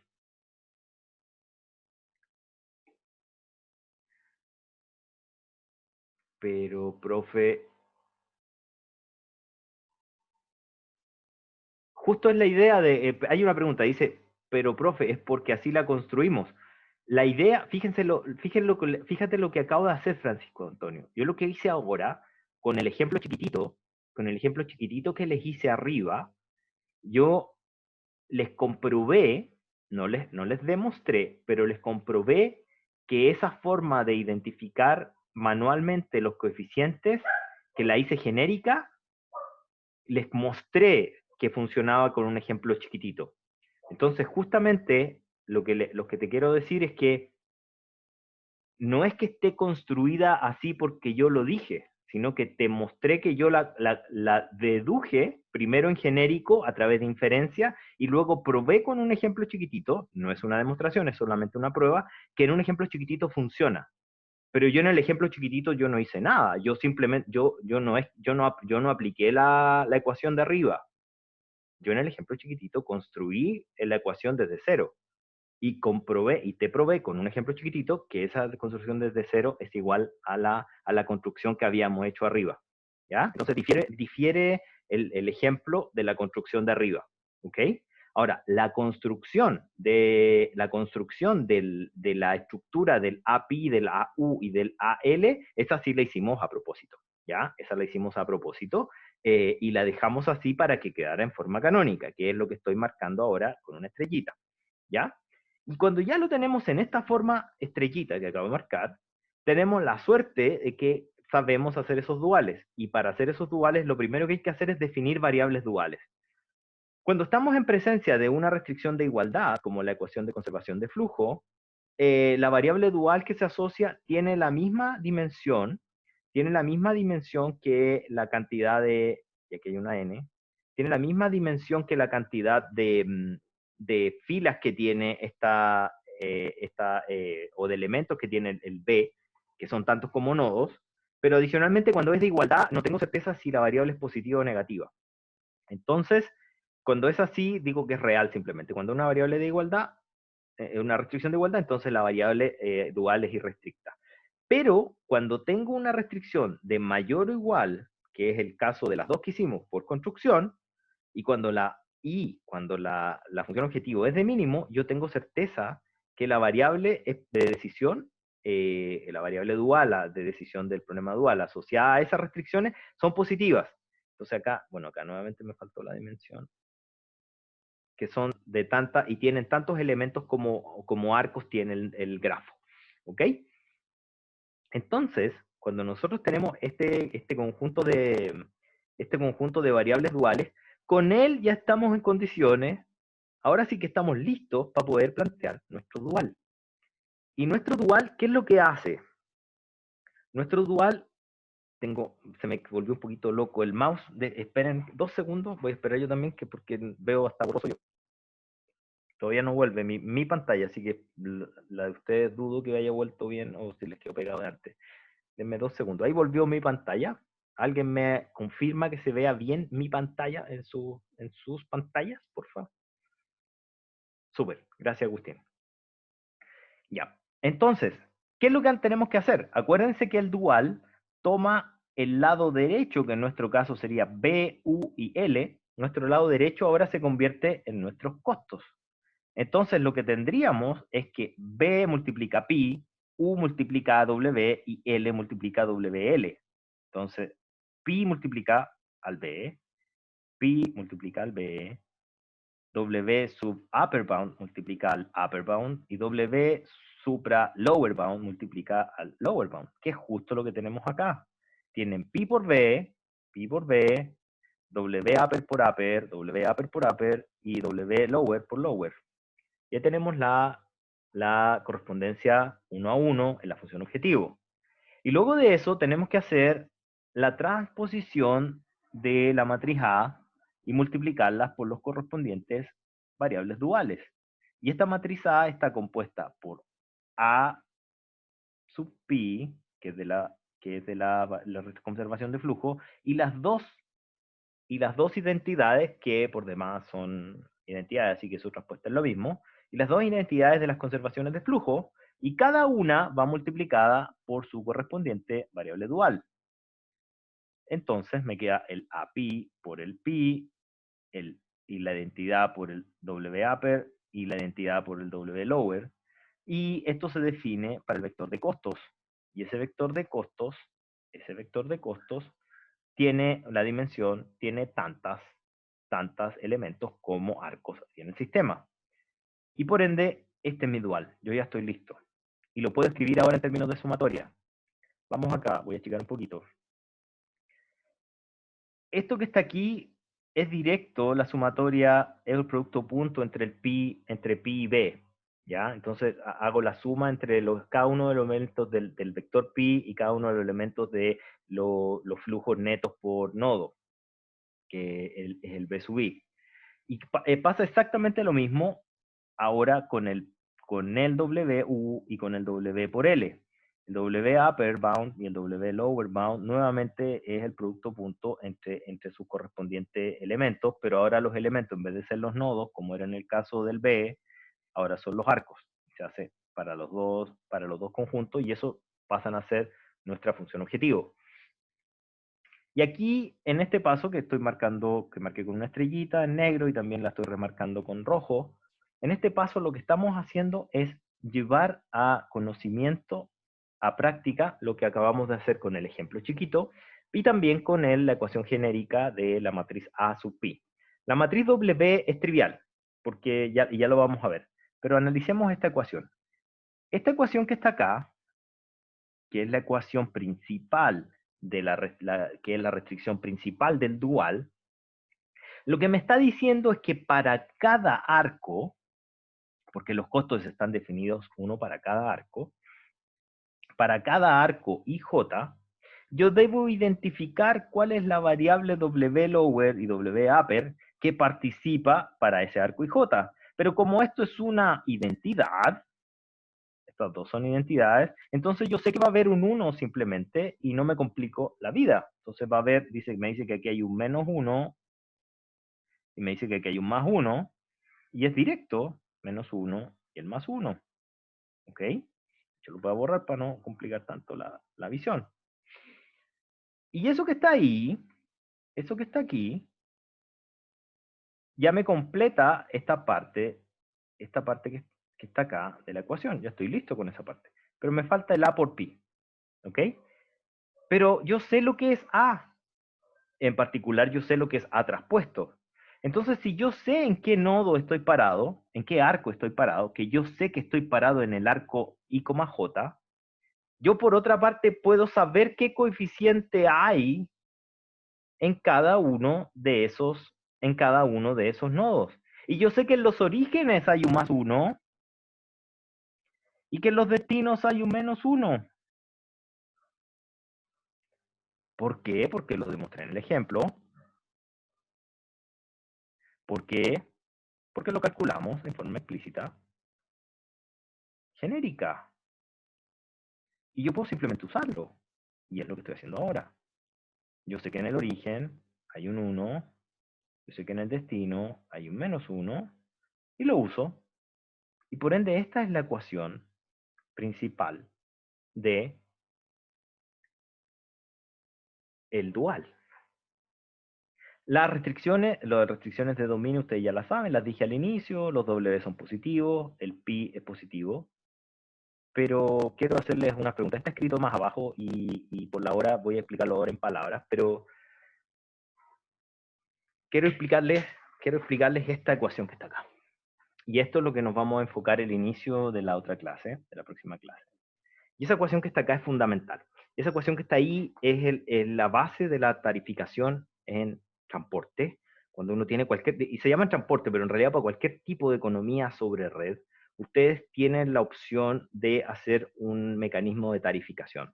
Y el mecanismo de tarificación es cuánto van a cobrar a las personas por subirse en un determinado nodo, cuánto debieran pagarle a una persona por bajarse en un determinado nodo, cuánto van a pagar por una ampliación de una vía, si es que debieran pagarlo, y cuánto debieran pagar porque les relajen una restricción contractual de cota inferior. Y todos esos costos que van a incurrir no pueden superar o deben ser menores al valor que ustedes le van a cobrar a la gente primal por utilizar su arco IJ. Y ahora sí que lo explico y lo voy rayando. Eso que dije en palabras ahora, vamos a verlo acá. El costo que yo le cobro al agente primal por usar el agente dual Costanera Norte, imagínense Costanera Norte fuera dueño de todas las calles de Santiago, le voy a cobrar a las personas por transitar entre el nodo Hernando Magallanes con Las Condes, hasta el nodo, la plaza con Álvaro el Portillo, les voy a cobrar tanta plata, C sub I Hernando Magallanes a C sub I Portillo, les voy a cobrar tanta plata. Y ese valor no puede ser superado. Yo soy la costanera norte, y ustedes son el agente primal que tiene que decidir por dónde irse. El agente primal es una empresa de transporte, el agente dual es el dueño de la carretera. ¿Ok? Así, esa es la estructura que se pudieran imaginar en sus cabezas. Luego de eso, entonces el C es la tarifa, para irse de un lado a otro. Pero ese tarifario está constituido por lo que ustedes, lo que ustedes pudieran descargar o cargar respecto de platas cuando amplían el nivel de las cotas de su correspondiente camino, que es lo habitual, que es cuánto estaría uno dispuesto a pagar por una ampliación del camino IJ, o cuánto es lo que uno estaría dispuesto a pagar porque te relajen la restricción de cota inferior en un determinado contrato. Pero lo más interesante acá es que tú también tienes que cobrarle pasaje a las personas. Entonces, la pregunta es, ¿y cuánto debiera yo cobrarle a una persona que se sube en Hernando Magallanes, que se baja en la Wandes, que se sube en Hernando Magallanes, que se baja en la Wandes? Bueno, yo por subirse le cobro tanto y por bajar le pago tanto. Es decir, la diferencia es el precio del pasaje. Esto que está aquí es la ecuación fundamental de tarificación de sistemas de transporte, que les dice cómo se relaciona lo que ustedes cobran como costo variable con respecto a lo que ustedes cobran por la unidad de flujo que va entre un determinado nodo y por las ampliaciones y de las correspondientes cotas inferior y superior. Esta ecuación es súper relevante y es la que es la base para el simplex en redes. ¿Ok? Vamos a revisarla en detalle en la clase que viene. Y con ello vamos a dar pie. Sí, tengo hecho el análisis, ya lo pueden ver, a los que hayan quedado con la duda, pueden ver cómo lo hago y también comienzo a hacer el simple y está todo terminado. Déjenme revisar si efectivamente les subí toda Sí, les subí toda la información, está completo el apunte, es todo lo que escribí. Así que les pido avanzar, en la lectura con lo que ya hemos explicado y ahí pueden llegar con más dudas. Vamos a dejar hasta acá la clase. La parte económica que les acabo de explicar, chiquillos, es fundamental. Es esto que acabo de explicar aquí es estrella, estrella, estrella, muy, muy, muy recontra importante. ¿Ya? Vamos a dejar acá la clase, les voy a abrir lo habitual, les voy a abrir un flujo, un foro para preguntas, pregúntenme, yo les digo que sea por Canvas, háganlo por Canvas, pero acá en la clase también, si tienen dudas, pregúntenme nomás, chiquillos, y nada, la tarea, porfa, ahí les pido que sean ordenados con los tiempos. No es difícil la tarea, pero es trabajosa. Hay que hacer harto dibujito, hay que hacer harto análisis, harto gráfico. No la dejen para última hora, eso es lo que les estoy diciendo, porque en ambos cursos, sobre todo los que están tomando 2 cursos conmigo, ya tengo suficiente materia en Stack, que es lo que estaban esperando, para poder ir evaluando. Entonces, termino una tarea aparte de la otra. Como tienen harto tiempo, no van a estar tan atorados, pero es bueno que sean ordenados con eso. Pamela, lo expliqué un poquito hace un rato, el control no se va a hacer, sino que se va a hacer una tarea que va a valer por control. Y la materia que se va a evaluar para el control va a ser seguramente hasta una semana antes de lo que se haya visto cuando se haya dado el enunciado, aproximadamente. Dale, Felipe, coméntame la pregunta, si es que puedes. De hecho, si quieres, y dado que ya estamos al final, desactiva tu micrófono y pregúntame a viva voz si es que es muy largo escribir.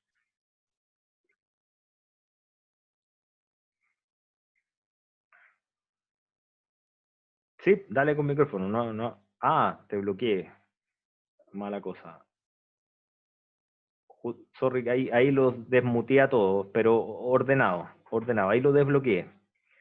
Ahí desbloqueé. Hernán, dale nomás. Hay una pregunta, dice, ¿esa tarea de control la van a enviar después de la entrega de la tarea de la prueba 1? Sí, justo después. Apenas entreguen, yo subo la otra. Así es, Agustín. Por lo general se muestra por cámara. Porque mi nieto no lo sabe. No escucho, no, son muchos. Voy a bloquearlos, pero los voy a dejar con posibilidad de que se desbloqueen ustedes mismos. A ver, ahí los voy a bloquear a todos. Es que había muchos hablando y me volví medio loco. Y ahí yo creo que te puedes desbloquear, Hernán Felipe.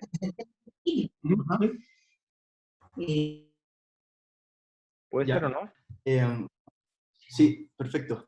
Ya. ¿Me escuchan? Súper, súper. Yo te escucho bien, dale. Si no se escuchan, yo repito después. Tengo una como duda con el precio sombra. Es el incremento de la función objetivo por unidad comprada de la restricción, ¿cierto? Sí, sí. Ya, Eso y esto era el multiplicador de Lagrange que funcionaba muy parecido en el KKT, ¿cierto? Nombres, sí, nombres alternativos para que se ocupan es la mismísima variable dual, una forma. También se llama multiplicador de Lagrange. También a veces le dicen costo marginal. Y también se le llama precio sombra.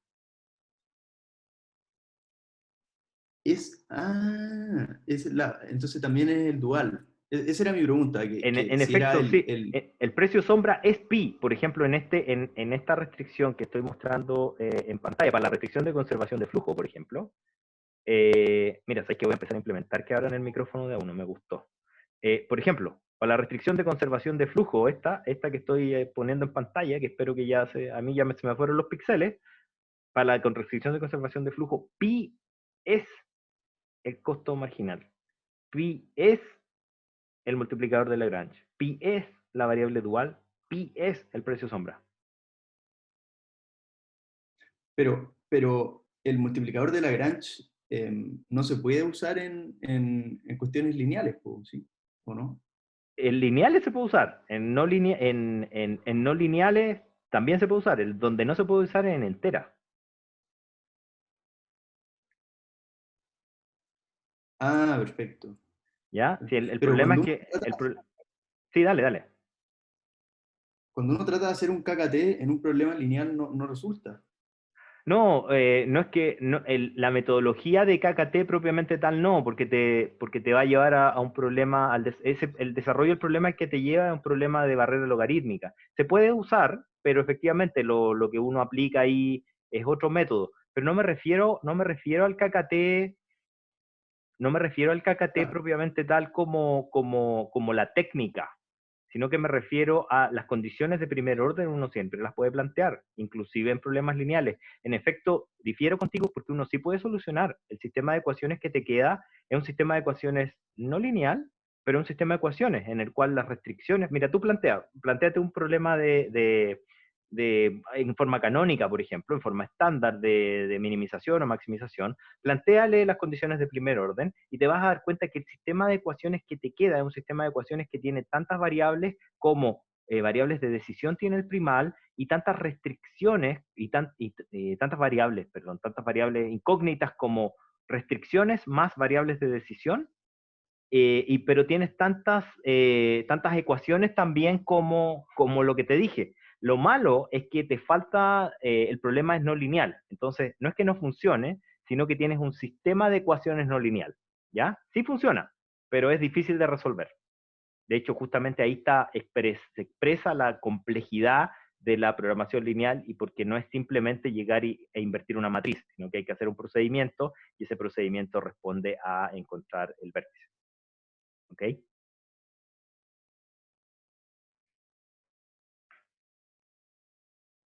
No sé si me caí. ¿Aló? Hernán Felipe, ¿estás por ahí?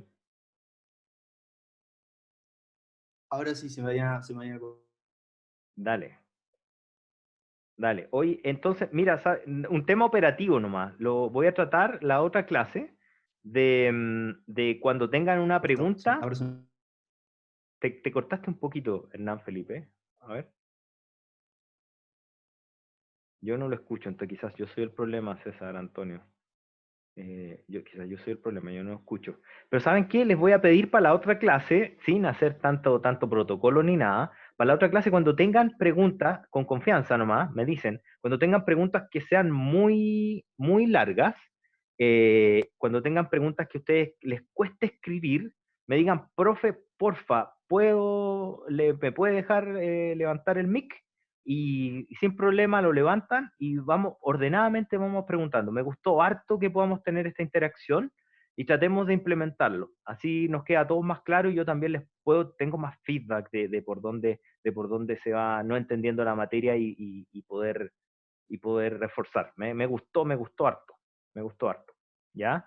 Hernán Felipe, si es que quedó alguna duda o porfa, escríbeme con confianza al foro o al email y eso, me gustó harto y te agradezco harto la iniciativa que tuviste porque me está abriendo una ventanita para poder interactuar mejor con ustedes. Chiquillos, si tienen más dudas, encantado. Si no, igual me van preguntando por otros medios. Voy ahora a guardar la clase, lo habitual, abrir foro, guardo clase. Pongan atención al tema de las tareas. Va a ser tarea mientras no volvamos a presencial y si volvemos a presencial seguramente va a ser presencial, pero voy a privilegiar que sea tarea, ¿ya? Para los que me han preguntado, hay muchos que me han preguntado en privado y que he ignorado algunas porque se me llenó mucho de preguntas, ¿ya? Ojo, atención a los avisos en Canva, chiquillos, que ahí está y los dije al inicio de la clase también, para que no se pierdan. No hay control formal por Canvas, el control es una tarea y se entrega justo después que entregan la tarea 1, la tarea 2, ¿vale? Vale. Gracias, chiquillos. Que estén súper bien. Yo aquí me voy a quedar editando el video, se lo subo más tarde. Que estén bien. Chao, chao.